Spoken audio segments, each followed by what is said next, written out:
Hello everyone, welcome to Everything Arsenal, and this is the latest transfer news. A lot to get into as always. More news to cover. What's the latest on Benjamin Sesko's transfer to Arsenal? What's the latest on Victor Osimhen? Could that still happen? And also the latest on our midfield situation in terms of a couple of targets. What will happen to them? So let's start with Benjamin Sesko. We're always going to talk about this until it's signed. I think it's going to be, even the next couple of days, I think you're going to hear even more breaking news. So this is the latest in terms of Benjamin Sesko. According to reports from The Athletic, very, very reliable, Benjamin Sesko has attracted significant interest from the Premier League and continental Europe, but the feeling among the other clubs is if he is to move, then Arsenal are in pole position to sign him. Leipzig, however, are still looking to persuade him to stay. So Athletic has confirmed, and a lot of other outlets have confirmed that Arsenal is still the favorites, to sign Benjamin Sesko.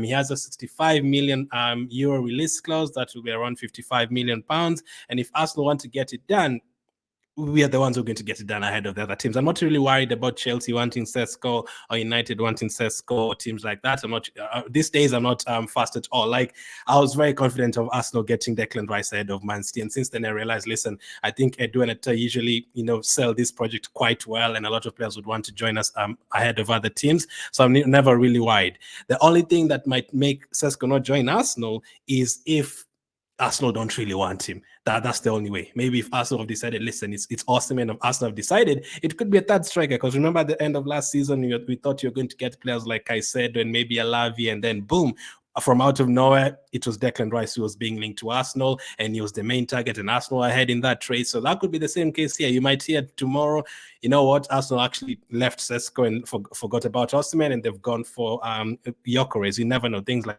that could happen. But for Sesko, if you want to get it done, you have to get it done very, very soon. The Euros is starting next week, Friday. I think even Slovenia is playing tonight, if I'm not wrong. So they're already preparing for the Euros. So if you want to get the deal done, I'm assuming if Sesko, they already spoken Sesko, your terms already agreed, as we were told last week, then that is not a concern. The only thing that needs to be agreed is Leipzig and Arsenal. And from Benjamin Sesko to, Osimhen, are they even linked to any of them? Is the media linked to these players more than the team itself?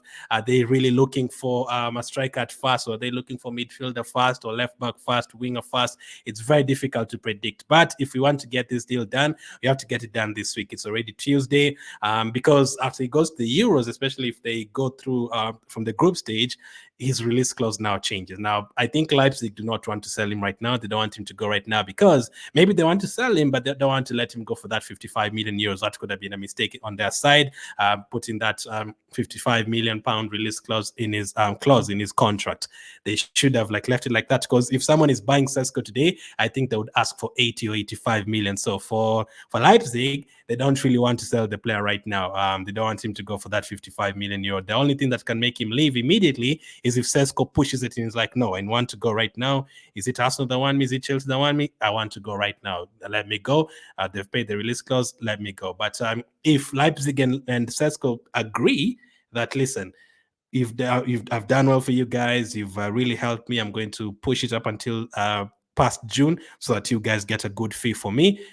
Sesko could say that if he really loves Leipzig. We've seen a couple of players doing that, signing new contracts, so that like someone like Caicedo, he signed a new contract with Brighton, and then Chelsea had to pay 100 million plus. If he didn't sign that new contract, probably would have been like 50 million or something, maybe even 40. So Sesko could do such a thing and just push it up until the end of June, so that he gets sold for more money than what they're getting right now. But it's going to be an interesting one for me. I would take him. Right now. Just get that deal done. I've never seen deals advancing this quickly, even before the transfer windows open.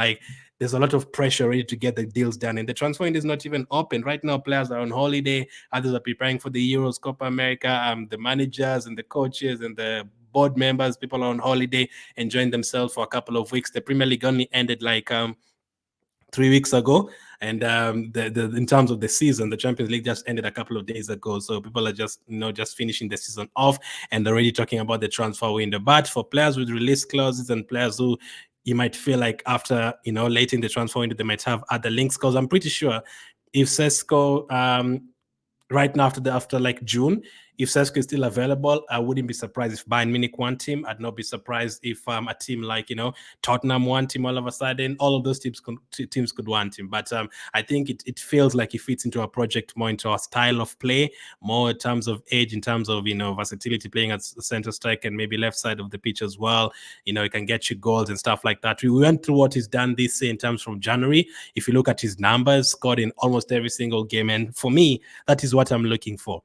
I don't think we have a player who wants to score. All our players want to score, yes. All our players want to assist, yes. But I don't think there's a player who would, not go to sleep at night because they didn't score. I don't think so. If we win 3-0 and Havertz doesn't score, I don't think it bothers him too much. As long as he had a good game, that's fine. If Saka doesn't score, I don't think it bothers him too much. As long as we won the game, same with Odegaard, same with Jesus, same with Martinelli, they get an assist, they're happy with that as long as the team wins. But a striker like a Sesko, I'm sure he'd probably want to score 5-6 games in a row. I also don't think we have anyone who can score 5, 6, 7 games in a row. But Sesko can pull off those numbers, as you can see. 4 in a row there. There is 7 in a row. Freiburg, Wolfsburg, Heidenheim, Dortmund, Hoffenheim, Werder Bremen, Frankfurt. He scored in 7 games in a row. Like, that is a striker who just wants to score. Like, even if they win 5-0, he's not happy if he didn't score.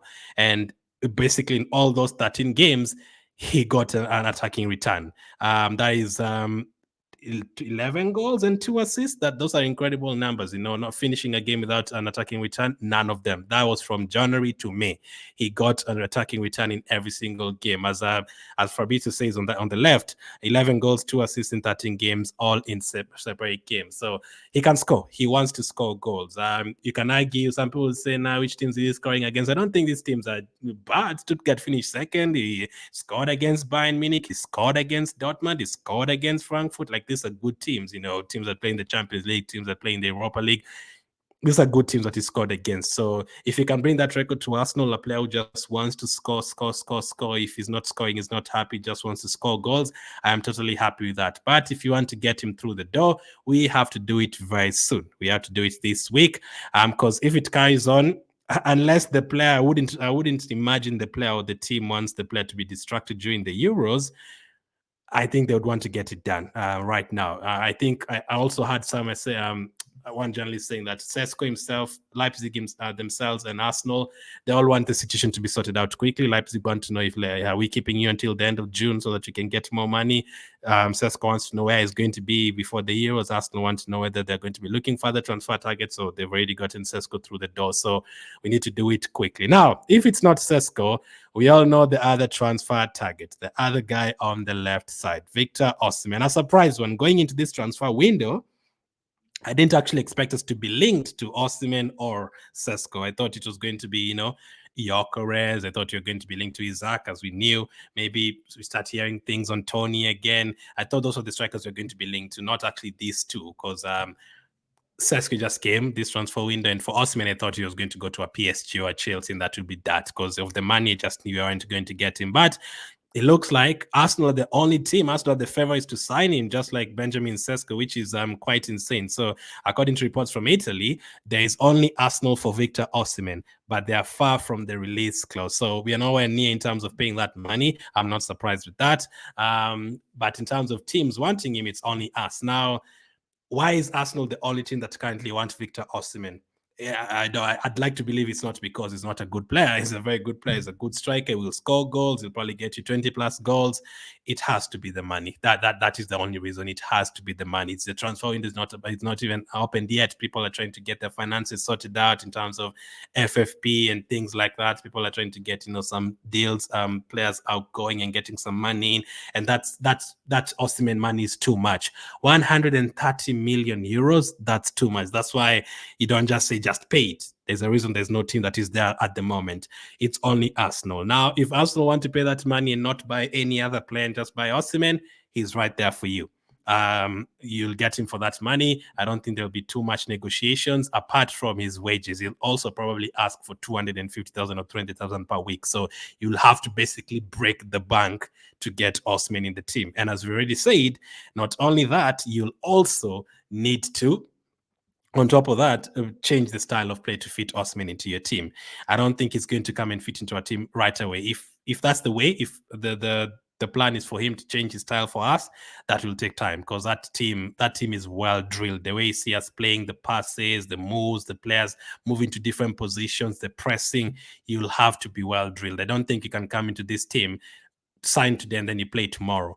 Like, you remember back in the day when we would have Arteta signing for us, and then 2 days later he's playing, Matasaka signing for us, 2 days later he's playing, Sami Nasri signing for us, a couple of days later he's playing, Rosicki. I don't think you can have that right now. I don't think you can have a player who just signs right away and he plays tomorrow. They will need a preseason. That is one of the main reasons why we try to sign our players early the last couple of years. Even the last 3 years, Tavares, Lokonko are signed early. Jesus, Zinchenko, they were signed early. Fabio Vieira was signed very early. Recently, Rice was signed before preseason. Timbo signed before preseason. Havertz was signed before preseason, because you have to adapt to this team. So Osimhen, you need to break your budget, break the bank, and you'll need to also fit him into your team, into the style of play. But it's only Arsenal that want him because of that fee.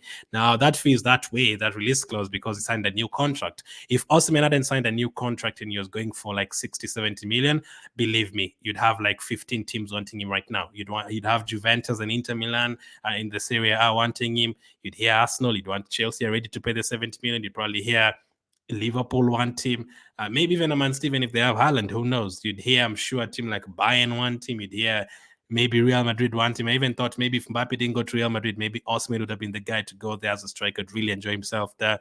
So you have to look at it that way. But the man is signing the new contract and putting that clause in his contract, 130 million euros. That's a lot of money, man. That's a lot of money. Now, it depends on him. Depends on Arsenal. Are we ready to pay that money and not buy anyone else? Personally, Osimhen would make the rest of the Premier League be like, oh my goodness, Arsenal have signed Osimhen.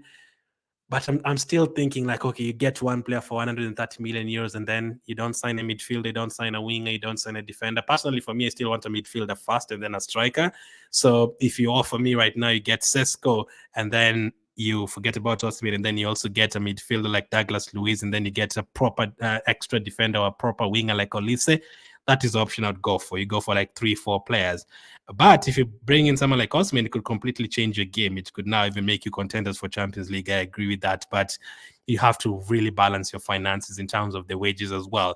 Probably getting someone like an Osimhen would mean maybe you have to get rid of Jesus and Partey because of the wages, because of the high wages. You might have to do that. So it will definitely disrupt the budget and disrupt the team. It's not easy as go and get Osimhen today and you sign him tomorrow. No, I don't think it's as easy as that. It will take time. That's why it's only Arsenal at the moment right now. If you're 70, 80 million, all of those teams would want him. But will Arteta and they do go for this deal, or will they decide to stick with Sesko, or will they go for a different player? Now, midfield situation. What are we doing in the midfield situation? Now, let's get through this fast. Let's get through this fast from a Ghana blog. It may be that Arsenal keep their options open, intending to, don't worry, Rice is not leaving, intending to recruit a player with the versatility to play number 6 or number 8. At present, it seems as if Arsenal may be leaning towards keeping Rice in the number 8 role. The club feel the market for number 8 is difficult this summer. So we are still trying to figure out what the plan is for the midfield. Are we just going to keep Partey, Jorginho, and Rice and not sign a midfielder? Or are we going to keep Partey and Jorginho but also sign a midfielder? But if we sign the midfielder, which position are they going to play? Are they going to play the number 8? Are they going to play the number 6? And then we have 3 number 6s. Are we going to use Rice as a permanent number 8? Are we going to sign a number 8 so that we have that number 8 and then Rice chips in there sometimes, but Rice focuses in the number 6 position? Will Partey stay if that happens? Will he leave if that happens? Which midfield is it going to be? It's a really complicated situation, but I think we need to sort out our midfield, because we don't want to go into next season and then Partey gets injured in the first game and then we are forced to play Jorginho 20 games in a row and then you don't have any bench option.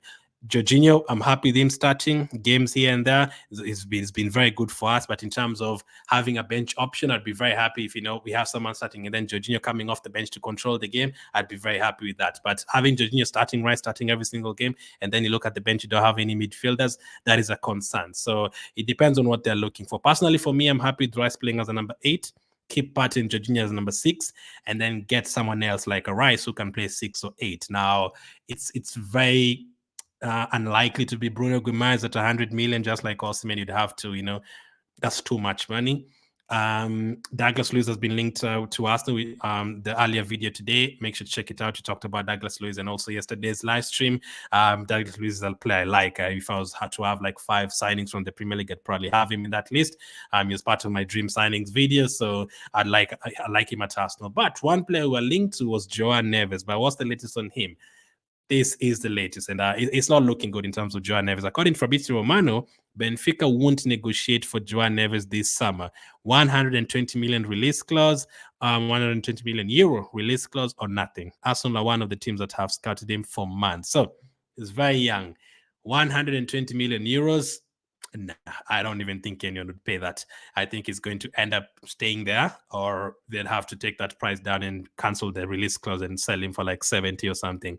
And people usually say Benfica scammers. They kind of scammed Atletico Madrid for Joao Felix, Liverpool for Nunes, and many other players that have left Benfica. They usually have incredible talent over there, man. They usually have a lot of very good players there, but you never know. When you sign them from there, they're going to, fit in at Arsenal. There's also Record Portugal that is reporting that Man United could offer him like 70 million or 60 million or something. That is not going to be accepted. A very promising talent like this already went through his what he'd bring at Arsenal a couple of days ago. He's a very good player. He can play in the midfield. He can play on the right wing. He's going to get the ball control in midfield. He's going to have that energy in midfield. But in terms of 100 million, man, everyone is 100 million these days. Like I'm telling you, if you were signing Edin Ketia or Smith Rowe from Benfica right now, they would say 100 million, even if they hadn't played for 2 seasons. And for us and other Premier League teams, like we're looking at 20, 35 million for our players, 30, 35. It's crazy. Like all these other teams want, 100 million. Osimhen, 100 million. Joao Neves, 100 million. Gyökeres, 100 million. Like everyone just wants 100 million. Football has changed, but you have to really balance your finances and you have to be careful how you spend your money. I prefer, you don't have to pay that amount of money to get great players. Odegaard is 35 million. Saliba, less than 30 million. Gabriel, less than 30 million. You can get good players for less. Trossard, 25 million or something like that. You can get great players to take you to a title challenging level without having to pay 100 million. Yes, you'll need to pay that for a couple of players, but now if you get Joao Neves for 100 million, Osimhen for 100 million, you'll go bankrupt. So that's not possible. For Joao Neves, it's 100 or 20 million euros or nothing. And I think if that's the case, he'll actually end up staying there. Unfortunately, they won't get that money. I think they'd be happy with keeping him either way, but I guess there's other midfielders. Douglas Luiz, they're talking about 50 million euros. That is what I'd personally do. That is very, very affordable. If you get that and you get Sesko, that's absolutely fine. But the market has gone crazy, guys. Let me know what you make of the Sesko and Osimhen situation. It looks like we are favorite for both of those players. It's only us going in for Osimhen at the moment, or it's only us who are lined up for Osimhen, and it's us leading the race for Sesko. And also Joao Neves, I think it's safe to say that deal is off. Thank you for watching. Hit the like button, and I'll catch up with you guys on the